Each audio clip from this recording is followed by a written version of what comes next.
Life is really just one big game.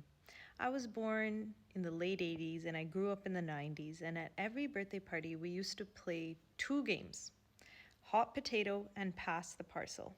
So, with hot potato, if you're not familiar, you pretend you're holding a hot potato and you quickly pass it off to the person closest to you that you feel like you're going to be able to land the throw without them dropping it. And then it just goes on and on and on, and all the kids just keep passing it around. The idea is if you hold on to the hot potato, you might burn your hands. So we can think of emotions in this manner as well, where a lot of times we have these emotions, we don't know what to do with them, so we just go on and pass it off to the person closest to us where we think we're going to be able to land the throw without any repercussions. We think they're not going to throw it back at us, they're going to go throw it elsewhere. We're not really concerned with that bit. And now let's think about the second game, pass the parcel. Now, pass the parcel, I might be saying it wrong, but what I recall it as being as, obviously when you go to a birthday party, a kid's birthday party, everybody sits around in a circle. I used to love this.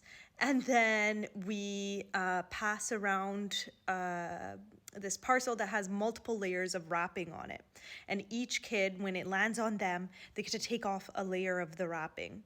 And again, we can use this as an analogy for life experiences. Oftentimes, we've endured a lot of stuff. Whoever we interact with, we end up receiving the wrapping of their stuff because they displace, they project. Our experience with them is informed by all the things they've gone through and then some. And then we're left with the wrapping. We don't quite know what to do with it, but we don't want that. We want what's in the center of the parcel. We don't want all those layers. And so if we can think, hey, life is just a game, then all of a sudden stuff isn't so personal anymore. It's not so deep anymore. It's not so triggering anymore. Let's take any of the big world problems: homophobia, sexism, racism. Yes, it's wrong and it shouldn't happen, but it really is a matter of people playing those two games. They feel something, they don't know what to do with it, so they pass off the hot potato, they pass the parcel, they try to dispel of as many layers as they can to a party where they feel safe enough to do so. Somebody marginalized, somebody vulnerable, somebody targeted, somebody different.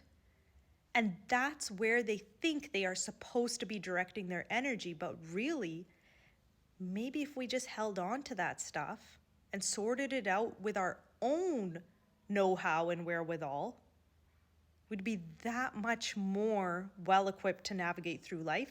And we're not playing games anymore at that point.